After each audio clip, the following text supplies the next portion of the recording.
Hey everyone, so I wanted to show you how you can bypass the fuel pump relay in a totally integrated power module or a Tipm on a Chrysler vehicle that doesn't have the recall kit for it. So this is a 2013 Sebring 200 Avenger, whatever you want to call it. I forget what the body is of this car, unfortunately. But what happens is internally to this module right here, this is the Tipm or totally integrated power module, there is an integrated relay. So you'll see there's a couple fuses, but there's no relays that you can service on this unit. So when the fuel pump relay goes out, you have to replace the whole thing. Unfortunately, these are becoming not available anymore from the factory, and they do have to be coded. So what I ended up doing was I ended up installing a remote relay kit with just a 12-volt relay. This is actually the V62 recall kit for a similar year Jeep Grand Cherokee. I believe I put it in for 2012. But what you end up doing is you give the relay 12 volts, which I did right here off the jump starting post, because the battery is a little bit too difficult to get to. So that's going to go on your pin 30. 87 goes to the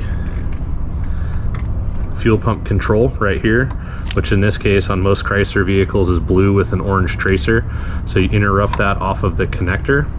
And then to get the coil to power up, the PCM in this case gives the coil windings ground. So that's this brown wire right here, which happens to be on pin 4 of the C2 connector, which you can just barely see down there. It's the light gray one.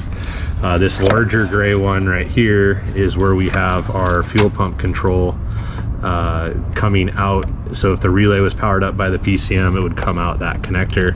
So this goes down to our fuel pump. I then needed to find a switched 12 volt. So this is what this pink wire is. Oftentimes a lot of Chryslers with pink with gray tracers or green tracers are going to be switched 12 volt. So I found a switched 12 volt in the same connector, which made it nice and easy. I spliced into that because we want to make sure that the other accessories or other control devices that this is going to are still able to get that 12 volt switch. So I spliced into that so that when the PCM gets keyed on, it gives ground to the coil circuit. The coil circuit then is given 12 volts to where it can open the contacts for the relay here. So I pulled up the wiring diagram for that particular vehicle. This is our totally integrated power module. So the relay is internal to that. You can see that circuit board non-serviceable. So that goes out, that is that dark blue. So it's pin 11 on C7. It is the N116 circuit, and that goes down to our fuel pump module. So this is where we want to make sure that this, when the relay is activated, that we're putting 12 volts from here. This brown wire is the PCM control. So this is going up into the Tipm. So I'm cutting this at pin 4 of the C2 connector, and I'm able to get, when the PCM control is activated, that gives the coil for the relay ground, and it turns the relay on so that we can have that activated. So the only thing that I had to do that's not part of this wiring diagram is find a switched 12 volt. To find that switched 12 volt, I went off of the connector C7, which is the same one that the ignition switch is going to, and what I was able to do was I found this pin 20 that goes to the run start fused ignition switch, and that allowed me to be able to have the switch 12 volt so that when the key is on, I have 12 volts of power going to it regardless of if it's cranking or not, so that we can get the motor to fire. Everything seems to be working. The one thing that I did want to make sure of is go through and where I did plug the wires, or cut the wires I should say, to put insulation over it. But this allows to where I can get this vehicle back on the road again and not have to worry about this Tipm, because like I said, the part for this is on pretty deep back order. We don't even have a date for when they're producing them.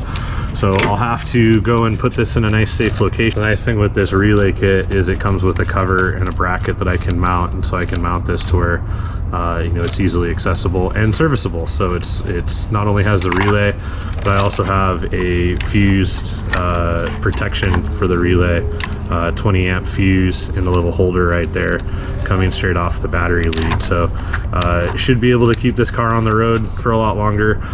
This is a recall for Grand Cherokees for the fuel pump relay. The Tipm's a little bit different in this, but oddly enough for this Chrysler 200, Sebring, whatever, the wires are the same color. So that seems to be working out, and I've done this kit on Ram trucks and vans as well with these Tipms. So hopefully that helps, and hopefully you find this to be able to work on your application. But I appreciate you watching. See you in the next one.